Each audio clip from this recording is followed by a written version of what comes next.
Би намын дараа төрсөлтөө.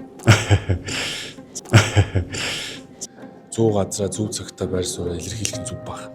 Би болмоор байна, би болох хүсэлтэй байна, би болъё гэж явдаг. Албан тушаалч биш.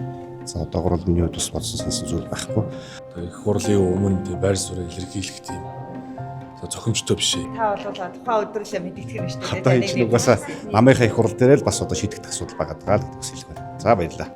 Энд дээр намын бодлого гардаг. Намын өдрөх зөвлөл бодлого гаргана. Олон төм дотор судалгаа явуулна.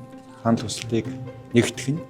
За ингээд энэ цаг үед энэ улс орны өмнө тавьж байгаа нийгмийн эдийн засгийн зорилтыг хэрэгжүүлэхэд энэ улс төрч намыг авч явах болцоотой гэж үзэж бодлого гаргадаг. Тэгээ тэр бодлогоо намын их хуралдаа танилцуулдаг. Тэр журмын дагуу явна. Тэгэхээр нэр дэвшиж байгаа хэсгээ та тухайн өдрөл мэддэг гэсэн үг үү? Одоо тэг чин одоо их хурлаас өмнө ямар нэгэн тийм байр суурь илэрхийлэх Ер нь бол яригдж байгаа юм тийм үү? зохимжгүй шүү дээ тий. Намын их хурлаар ярий тий. Тань дээр ер нь санал болгосон уу?